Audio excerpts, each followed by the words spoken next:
नमस्कार दोस्तों, बहुत बहुत स्वागत है आप सबका एक बार फिर से हमारे YouTube चैनल जिसका नाम है एस्ट्रो नॉलेज में। दोस्तों, आज की इस वीडियो में हम एक 23 वर्ष युवक की कुंडली का विश्लेषण करने वाले हैं जिन्होंने अपने बर्थ डिटेल्स मेरे साथ शेयर किए हैं और एस्ट्रोलॉजी के माध्यम से ये अपने जीवन से जुड़े हुए कुछ महत्वपूर्ण प्रश्नों के उत्तर जानना चाहते हैं। तो निश्चित ही आज इस वीडियो में मैं इनके द्वारा पूछे गए सभी प्रश्नों का उत्तर दूंगा और साथ ही साथ इनकी कुंडली का पूर्ण विश्लेषण भी करूंगा।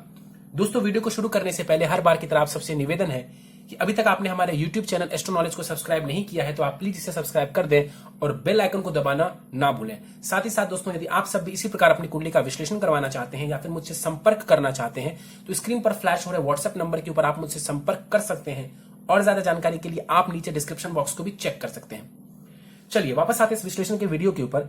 और ये जो कुंडली है ये शेषनाथ प्रजापति जी की है।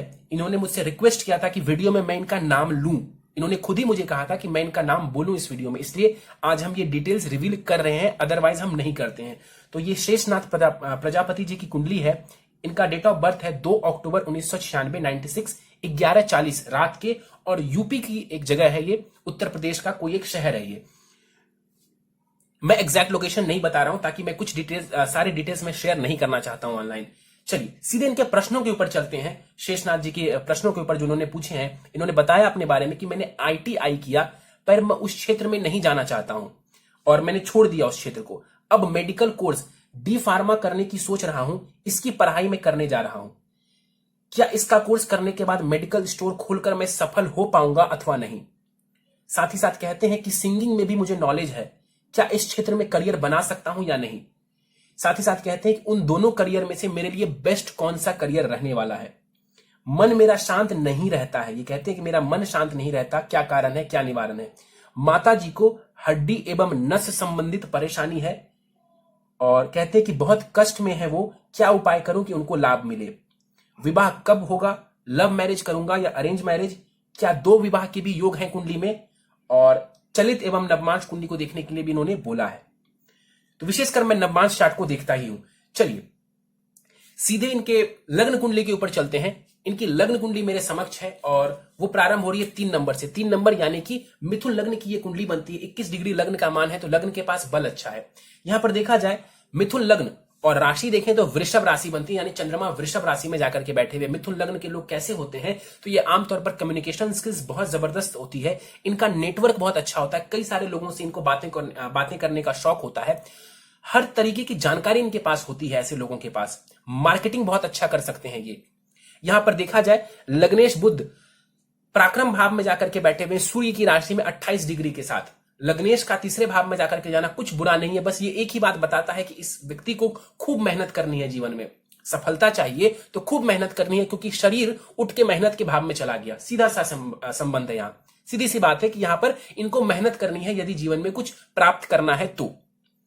यहां पर देखा जाए 28 डिग्री का बुध है, मृत अवस्था का है, तो यहां पर बुध के पास जो बल है वो कम हो जाता है।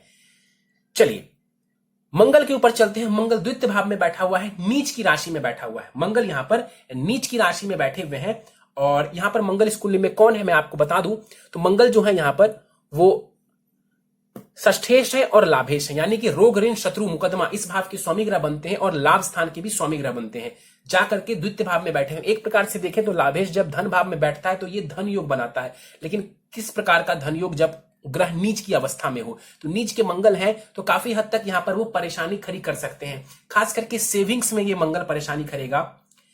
पैसों को सेव नहीं होने देगा, अगर पैसे आएंगे तो टिक नहीं पाएंगे, किसी ना किसी वजह से पैसे व्यय में खर्च हो जाएंगे। इसके अलावा देखें तो यहां पर बैठा हुआ मंगल नीच की राशि में, कई बार ऐसे व्यक्ति जिनका मंगल द्वितीय भाव में होता है और खास करके ऐसे दुष्प्रभाव में होता है, नेगेटिव हो जाता है, सामने वाले को कुछ ऐसा कह जाते हैं जो कि नहीं कहना चाहिए।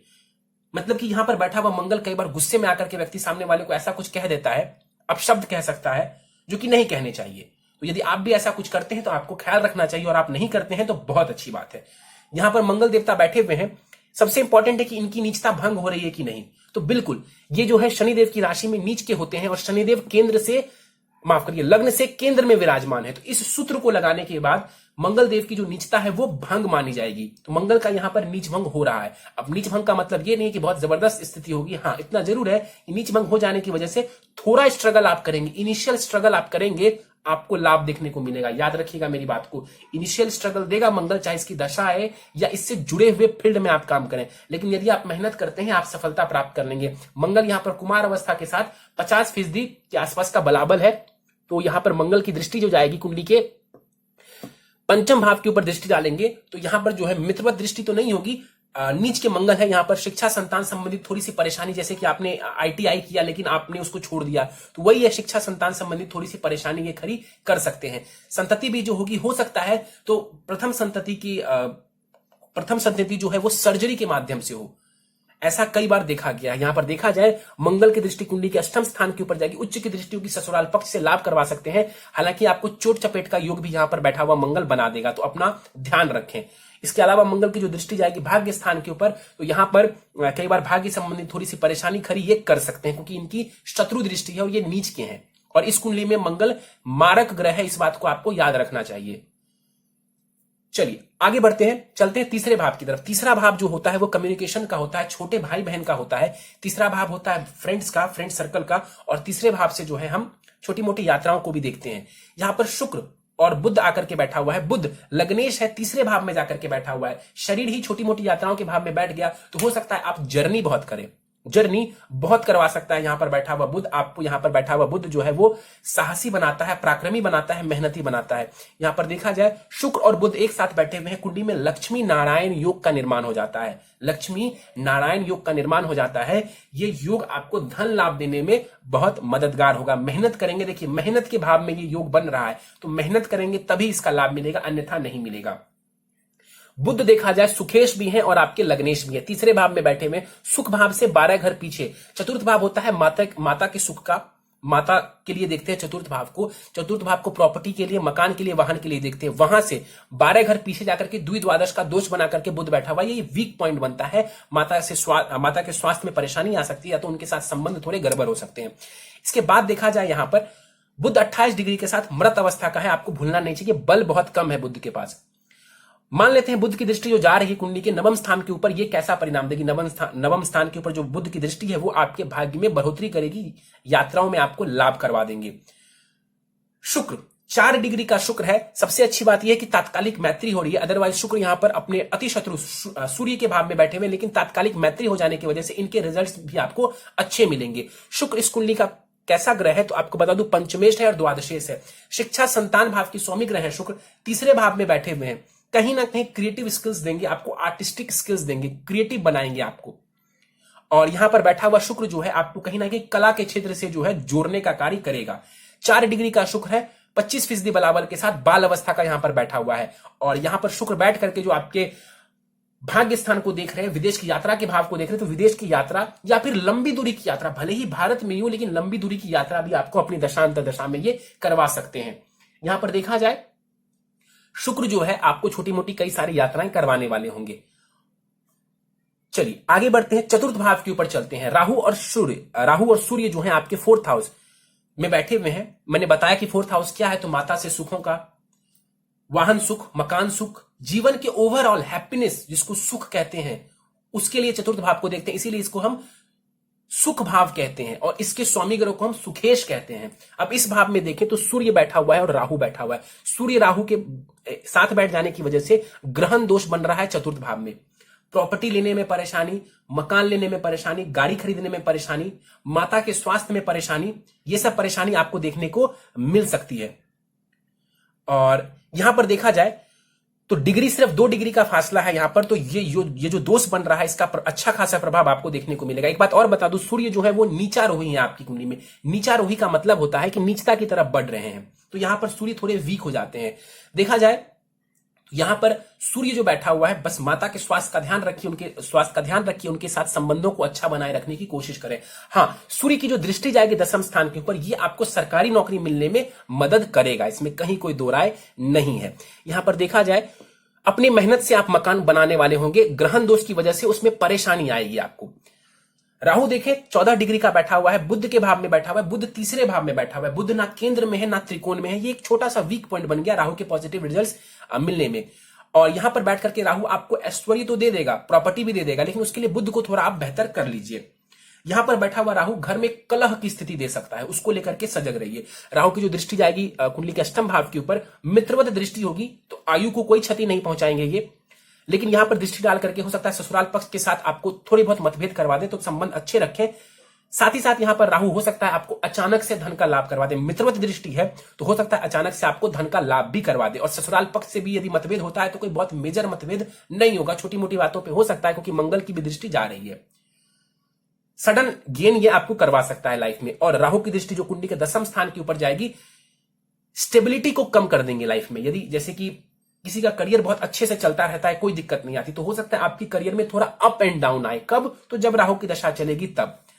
और राहु की जो दृष्टि जाएगी कुंडली के विदेश भाव के ऊपर, चंद्रमा को देखेगा, तो चंद्रमा को ये राहु पीड़ित करेगा। चंद्रमा यानी कि आपका मन, चंद्रमा यानी कि आपकी माता, तो कहीं ना कहीं माता के सुखों में कमी करना, माता को कष्ट देना, या फिर सबसे इंपॉर्टेंट जो आपका मन है वो शांत ना रहना, ये परेशानी राहु दे सकता है। और अपनी दशा में राहु आपको विदेश लेकर के जा सकता है। उच्च की दृष्टि है तो राहु की दशा में धन भी आप ज्यादा खर्च करेंगे, अस्पतालों के भी चक्कर लग सकते हैं, लेकिन विदेश की यात्राएं भी ये राहु आपको दे सकता है। चलिए आगे बढ़ते हैं, चलते हैं कुंडली के। और एक बात आपको बता दो, सूर्य राहु का ग्रहण दोष बना हुआ है। सूर्य यानी कि पिता, और सूर्य यानी कि आपका मान सम्मान, आपका कॉन्फिडेंस, उसको ग्रहण लगा हुआ है। तो पिता के स्वास्थ्य का भी ध्यान रखिए, उनके साथ संबंधों को अच्छा रखिए। और दूसरा, आपके मान सम्मान को भी ये क्षति पहुंचा सकता है, तो उसको लेकर के भी सजग हो जाइए, उपाय जरूर कीजिए। सप्तम भाव के ऊपर चलते हैं। सप्तम भाव में गुरु बैठे हुए हैं। 15 डिग्री का गुरु आपके सप्तम भाव में बैठा हुआ है, पूरे बलाबल के साथ, 100% बलाबल के साथ गुरु जो है वो बैठे हुए हैं। गुरु इस कुंडली में सप्तमेश भी है और कर्मेश भी है। तो यहां पर गुरु जो है आपके वैवाहिक जीवन के स्वामी ग्रह बनते हैं और करियर भाव के भी स्वामी ग्रह बनते हैं। हंस महापुरुष योग बना करके सप्तम भाव में बैठा हुआ है गुरु। क्या लाभ दे जाएगा?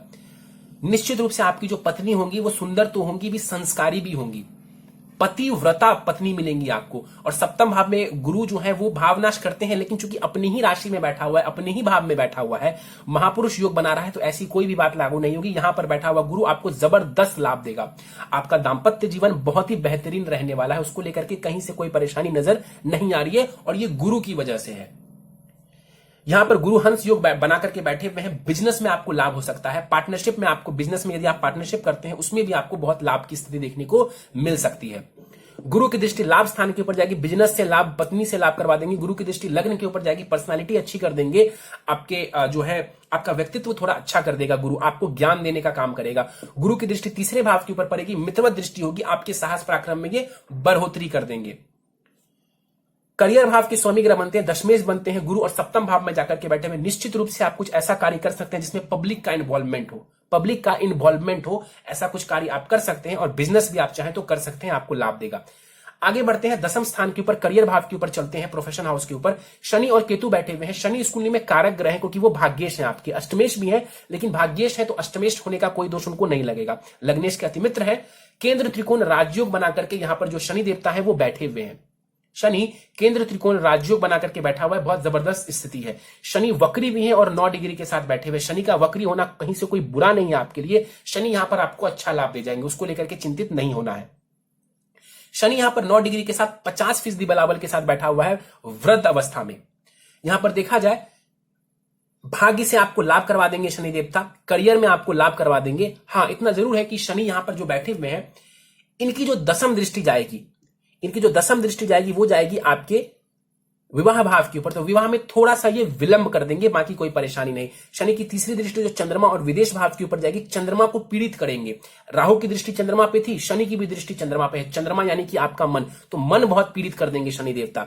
शनिदेव की दृष्टि सूर्य के ऊपर भी जा रही है, तो सूर्य को भी ये शनि डैमेज करेगा। सूर्य यानी कि आपके पिता, और सूर्य यानी कि आपका कॉन्फिडेंस, आपका आत्मविश्वास। तो आत्मविश्वास में कमी, पिता के साथ संबंधों को ठीक रखिए, उनके स्वास्थ्य का ध्यान रखिए, और यहां पर आप अपने मन का भी ध्यान रखिए, क्योंकि आपका मन बड़ा चंचल है, शांत नहीं रहता। उसके पीछे कारण ये है, एक बात आप ध्यान से देखिए, आपका सूर्य भी जो है वो राहु के प्रभाव में और शनि के प्रभाव में है, आपका चंद्रमा भी राहु और शनि के प्रभाव में है। ये बहुत अच्छी बात नहीं है। कहीं ना कहीं आपका जो मन है, जो चित्त है, वो कभी शांत नहीं रह पाता। यहां पर देखा जाए शनि की दृष्टि सूर्य के ऊपर जा रही है, तो कॉन्फिडेंस को लेकर के परेशानी देखने को मिल सकती है। शनि की दृष्टि जो चतुर्थ भाव के ऊपर जाएगी, ये दृष्टि आपको प्रॉपर्टी लेने में, प्रॉपर्टी बनाने में, लाभ देगा। और शनि की जो दृष्टि मैंने दसम दृष्टि जो सप्तम भाव के ऊपर जाएगी, मैंने बताया कि विवाह थोड़ा सा ये डिले कर देंगे, लेकिन कोई ऐसी दिक्कत परेशानी नहीं है। गुरु स्वग्रह ही है तो वो कोई परेशानी होने नहीं देंगे। चलिए केतु के ऊपर चलते हैं। केतु 14 डिग्री के साथ यहां पर बैठा हुआ है और केतु के पास बल बहुत अच्छा है। केतु गुरु के भाव में बैठा हुआ है और गुरु केंद्र में है और महापुरुष योग बना रहा है, तो केतु भी यहां पर योग कारक की श्रेणी में आ जाएंगे। केतु योग कारक ग्रह की श्रेणी में आ जाएंगे। यहां पर बैठा हुआ केतु आपको लाभ दे देगा, आपके करियर में ये आपको बहुत जबरदस्त लाभ दे देंगे, इसमें कहीं कोई दो राय नहीं है। केतु यहां पर बैठ करके 5वीं दृष्टि डालेंगे कुंडली के द्वितीय स्थान के ऊपर। वाणी का ध्यान रखिए, वाणी का ध्यान रखिए, आवेश में आकर के किसी को कुछ मत कहिए।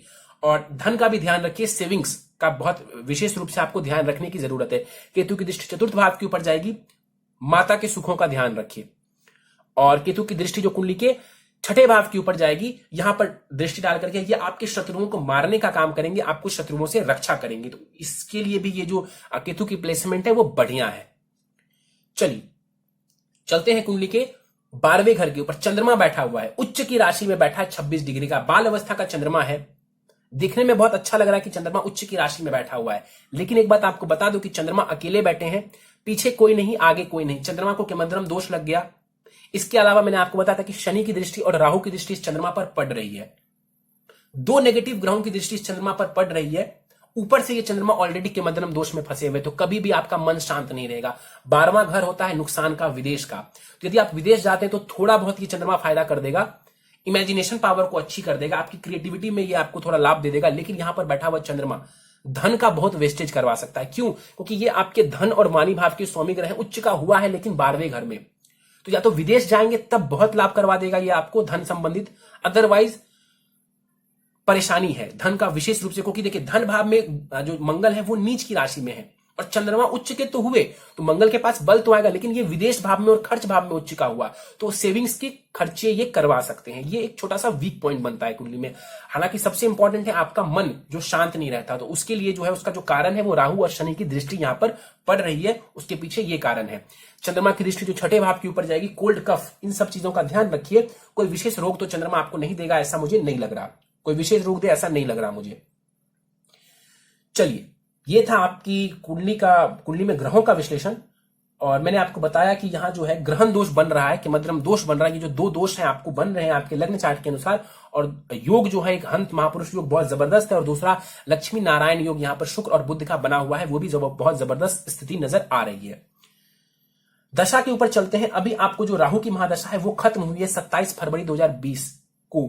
राहु की महादशा आपको खत्म हो चुकी है, तो अब जो आने वाला समय है ये बहुत बेहतरीन रहने वाला है। राहु की महादशा स्ट्रगल देती है, और राहु बहुत खराब तो नहीं थे आपके, लेकिन फिर भी काफी हद तक आपका कॉन्फिडेंस और आपका मन उस दौरान आपका साथ नहीं देता होगा, जिस वजह से परेशानी देखने को आपको मिल रही होगी। तो गुरु की महादशा आपको 27 फरवरी 2020 से प्रारंभ हुई है। अभी आपको गुरु में गुरु ही चल रहा है, जो कि आपको 14 अप्रैल 2022 तक चलेगा। देखिए गुरु में गुरु बहुत जबरदस्त आपको लाभ नहीं देंगे, लेकिन अप्रैल 2022 से निश्चित रूप से आपकी लाइफ के सारे सुख आपको मिलने लगेंगे। इवन अभी भी आपका समय अच्छा स्टार्ट हो चुका है, और ये जो समय है जैसे जैसे बढ़ता चला जाएगा, गुरु की महादशा जैसे जैसे आगे बढ़ती चली जाएगी, ये एक प्रकार से आपके लिए गोल्डन पीरियड का काम करेगा। ये आपके लिए गोल्डन पीरियड का काम करेगा, इसमें कहीं कोई दो राय नहीं है। इस दौरान आप बिजनेस करिए, आपको बहुत लाभ देखने को मिलेगा। सप्तम भाव में गुरु बैठा हुआ है। इवन करियर, आप जॉब करते हैं वहां पर भी ये गुरु आपको लाभ करवा देंगे। तो गुरु की महादशा बहुत अच्छी है। विशेष फायदा आपको अप्रैल 2022 से देखने को मिलेगा। चलिए सीधे प्रश्नों पर चलते हैं। ITI किया लेकिन उसमें आप गए नहीं। देखिए मंगल जो है वो टेक्निकल क्षेत्रों में मंगल और शनि लेकर के जाते हैं, तो शनि ठीक ठाक है आपके, लेकिन मंगल जो है वो गड़बड़ स्थिति में है, इस वजह से परेशानी आपको देखने को मिली। अब आपने बताया कि अब मेडिकल कोर्स करना चाहते हैं, डी फार्मा करने की सोच रहे हैं, इसकी पढ़ाई करने जा रहा हूं, क्या इसका कोर्स करने के बाद मेडिकल स्टोर खोलकर सफल हो पाऊंगा? देखिए मेडिकल यानी कि छठे भाव को हम देखते हैं इस चीज के लिए, और जो औषधि है, जो मेडिसिन है, वो गुरु से भी हम देखते हैं और सूर्य से भी देखते हैं काफी हद तक। छठे भाव का स्वामी ग्रह रोग ऋण शत्रु भाव का स्वामी ग्रह मंगल द्वितीय भाव में तो है, लेकिन नीच की राशि में है। ये वीक पॉइंट बनता है, लेकिन नीच भंग हो चुका है। एक बात आपको और बता दूं कि जो आपका मंगल है वो उच्च का बैठा हुआ है आपके नवमांश कुंडली में। ये बहुत जबरदस्त स्थिति है। आने वाले समय में यही मंगल आपको बहुत लाभ दे जाएगा। गुरु बहुत अच्छा है आपका। सूर्य को अच्छा बनाने का उपाय मैं आपको बता दूंगा, ताकि आपको और ज्यादा लाभ मिले। मेरे अनुसार आप इस क्षेत्र में जा सकते हैं। इनिशियली आपको थोड़ा स्ट्रगल होगा, लेकिन मुझे लगता है कि लॉन्ग टर्म में जो समय मैंने आपको बताया 2022 से आपको लाभ देखने को मिल जाएगा। आप अप्रैल 2022 के बाद स्टोर खोलना चाहते हैं, स्टोर खोलिए। जैसे बिजनेस करना चाहते हैं पार्टनरशिप में, तो पार्टनरशिप में ही सही, अप्रैल 2022 के पहले पहले या 2022 जैसे स्टार्ट होता है वहां से आप अपने कार्य को प्रारंभ कर लीजिए, आपको बहुत लाभ होगा। याद रखिएगा, इनिशियली धन की सेविंग्स में परेशानी हो सकती है, पैसे बहुत व्यय हो सकते हैं, क्योंकि चंद्रमा व्यय भाव में, धनेश व्यय भाव में जाकर के बैठा हुआ है, तो पैसे का व्यय तो ये करवाएगा। आप इस क्षेत्र में जा सकते हैं। आपके नवमांश कुंडली में मंगल की स्थिति बहुत अच्छा है, गुरु और चंद्रमा वहां पर बहुत लाभ दे रहे हैं आपको, आप जा सकते हैं। लेकिन उपाय आप जरूर करेंगे, आपको लाभ हो जाएगा। इसके बाद इन्होंने पूछा, सिंगिंग में भी नॉलेज है मुझे, क्या इस क्षेत्र में करियर बना सकता हूं? देखिए, सिंगिंग के क्षेत्र में आपको नॉलेज है, आपका बुध और शुक्र एक साथ बैठा हुआ है, आपको ये कहीं ना कहीं किसी ना किसी कला में पारंगत बनाता है। मेरे अनुसार से यदि आप इस फील्ड में टीचिंग करना चाहें तो आप बहुत जबरदस्त लाभ कमा सकते हैं, बहुत जबरदस्त। आप टीचर बनना चाहें, जैसे कि बच्चों को आप सिखाना चाहें, जिसको सिंगिंग नहीं आती या जो सिंगिंग सीखना चाहते हैं, उसमें आप बहुत जबरदस्त लाभ प्राप्त कर सकते हैं। ये दशा आपकी बहुत फेवरेबल है, इसलिए मैं आपको कह सकता हूं कि यदि आप चाहें तो सिंगिंग में भी आगे बढ़ सकते हैं। सिंगिंग में थोड़ा आगे आप बढ़ सकते हैं, लेकिन हाँ, इतना जरूर है कि कुंडली में कुछ दोष की वजह से आप उस लेवल तक यदि पहुंचना चाहते हैं तो परेशानी होगी आपको, परेशानी होगी आपको। यदि आप सिंगर बनना चाहते हैं किसी बड़ी जगह पर जाकर के, मुंबई वगैरह में, तो मैं रोकूंगा आपको। आप टीचर बनना चाहें इस फील्ड में, जबरदस्त बन सकते हैं। इस दौरान आप कुछ करना चाहें इस क्षेत्र में, कर सकते हैं, क्योंकि दशा बहुत फेवरेबल है। अदरवाइज इसी क्षेत्र में अपना इंस्टीट्यूट आप खोल दीजिए, अपना इंस्टीट्यूट खोल दीजिए इसी फील्ड में, सिंगिंग के फील्ड में। आप बहुत पैसे कमा जाएंगे, बहुत बहुत पैसे कमा जाएंगे, इसमें कहीं कोई दो राय नहीं है। आपने पूछा, इन दोनों करियर में से बेस्ट मेरे लिए कौन सा करियर रहेगा? देखिए, बेस्ट आपके लिए दोनों ही है, कोई ऐसी दिक्कत परेशानी नहीं है। अभी गुरु की दशा चल रही है, तो काफी हद तक मुझे ऐसा लगता है कि मेडिसिन से जुड़ा हुआ जो कार्य है वो आपको लाभ देगा। लेकिन मैं आपको बता दूं कि जो मैंने तरीका बताया आपको, यदि आप इंस्टीट्यूट खोल करके सिंगिंग सिखाते हैं, वो भी गुरु के अंतर्गत आ जाता है। यदि आप उस तरीके से सिंगिंग करते हैं तो इस दशा में आप बहुत लाभ कमा जाएंगे, बल्कि मेडिकल स्टोर से ज्यादा लाभ कमा जाएंगे इस दशा में।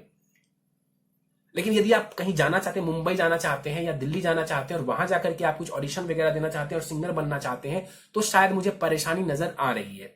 तो आप देख लीजिए कि आप किसको चुनते हैं। इंस्टीट्यूट ओपन करके आप कार्य करना चाहें तो आप सिंगिंग के क्षेत्र में जाइए, अदरवाइज आप मेडिकल स्टोर खोल सकते हैं।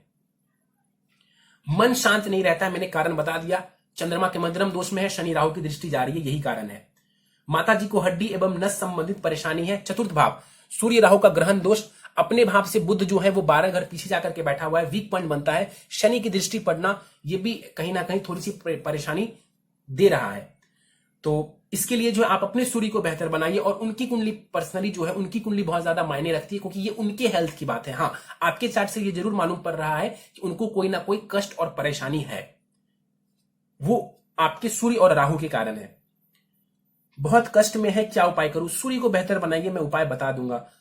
विवाह कब होगा? लव मैरिज होगा या अरेंज मैरिज? बहुत ज्यादा चांसेस है कि आपकी लव मैरिज नहीं हो, अरेंज मैरिज हो, क्योंकि गुरु आपके सप्तम भाव में बैठे हुए हैं। तो लव मैरिज के चांसेस कम है। हालांकि जो गुरु है वो शुक्र के नक्षत्र का बैठा हुआ है, छोटा मोटा योग है। यदि लव होता भी है तो लव कम अरेंज मैरिज, यानी कि प्रेम संबंध होंगे और परिवार वाले राजी हो जाएं, इसके चांसेस ज्यादा है। लेकिन अरेंज मैरिज की योग मुझे ज्यादा नजर आ रहे हैं, मतलब आपके मैरिटल लाइफ में कोई परेशानी नहीं है, विवाह होने में भी कोई परेशानी मुझे नजर नहीं आ रही।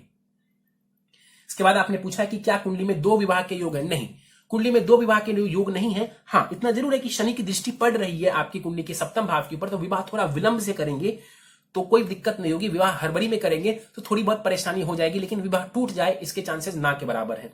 D9 चार्ट में राहु और शुक्र साथ में बैठे हुए हैं, तो कहीं ना कहीं कुछ लोग आपसे कह सकते हैं कि विवाह टूटने का योग है, या ऐसा है या वैसा है। लेकिन मैं आपसे कहता हूं, बस आप थोड़ा विलंब से विवाह करिए,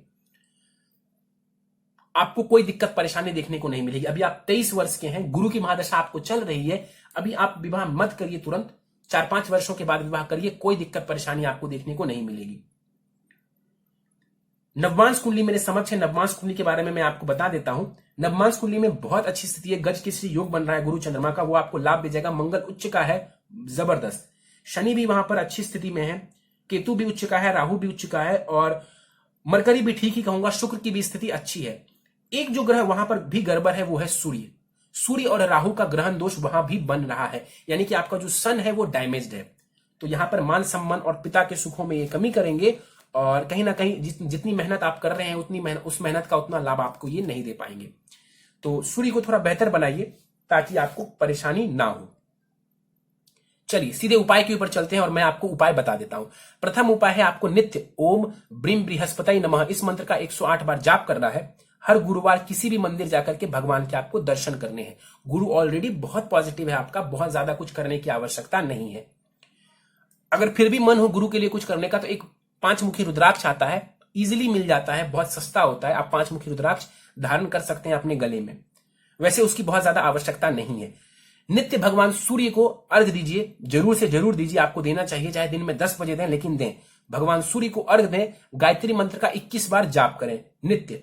और जब भी आपके पास समय मिले, आपके पास थोड़ी बहुत पैसे हो, ग्रहण दोष निवारण पूजा करवा लीजिए किसी ब्राह्मण के द्वारा। सूर्य राहु ग्रहण दोष पूजा आपको करवानी है, ग्रहण दोष निवारण पूजा किसी ब्राह्मण के द्वारा।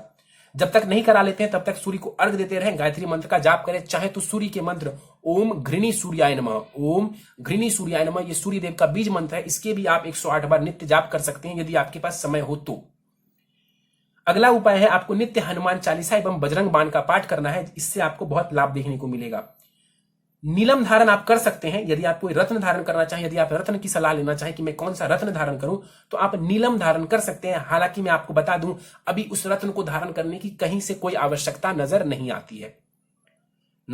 अभी जो गुरु की महादशा है उसमें आपको नीलम वगैरह धारण करने की कोई आवश्यकता नजर नहीं आती है। आप चाहें तो आप धारण कर सकते हैं, कोई परेशानी आपको नहीं होगी। हर सोमवार शिवलिंग पर जल दूध से अभिषेक करेंगे। ओम नमः शिवाय के मंत्र का 108 बार जाप करेंगे नित्य। शिवलिंग पर जल दूध जो है आपको सोमवार के सोमवार चढ़ाना है और ओम नमः शिवाय के मंत्र का जाप नित्य आपको 108 बार करना चाहिए। चंद्रमा आपका दोष प्रभाव में आ चुका है तो इस वजह से आपको उसकी रेमेडी करनी जरूरी है। चंद्रमा के लिए भी आपके मध्यम दोष पूजा करवा सकते हैं, लेकिन जब तक आप नहीं करवाते हैं तब तक ये पूजा, और इवन पूजा कराने के बाद भी आपको शिवलिंग यानी शिव जी की और शिवलिंग की इसी प्रकार से विधिवत पूजा करती रहनी चाहिए, जैसे मैंने आपको बताया कि हर सोमवार अभिषेक करना है। और एक आखिरी उपाय है आपके लिए, गले में एक 4 मुखी और एक 6 मुखी रुद्राक्ष आप धारण कर लें, इससे आपको बहुत लाभ मिलेगा।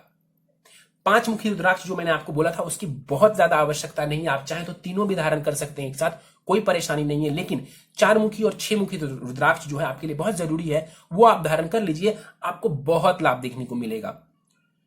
चलिए तो दोस्तों ये था इस 23 वर्ष युवक की कुंडली का विश्लेषण। मुझे उम्मीद है कि आपको हमारा यह कुंडली विश्लेषण का वीडियो पसंद आया होगा। यदि वीडियो पसंद आया तो आप इसे लाइक करें, शेयर करें। अभी तक आपने हमारा YouTube channel astro knowledge subscribe नहीं किया है तो आप प्लीज इसे सब्सक्राइब कर दें और बेल आइकन को दबाना ना भूलें। साथ ही साथ दोस्तों यदि आप सब भी इसी प्रकार अपनी कुंडली का विश्लेषण करवाना चाहते हैं या फिर मुझसे संपर्क करना चाहते हैं तो स्क्रीन पर फ्लैश हो रहे व्हाट्सएप नंबर के ऊपर आप मुझसे संपर्क कर सकते हैं। और ज्यादा जानकारी के लिए आप नीचे डिस्क्रिप्शन बॉक्स को भी चेक कर सकते हैं। दोस्तों इस वीडियो में फिलहाल इतना ही। आप सबका बहुत बहुत धन्यवाद।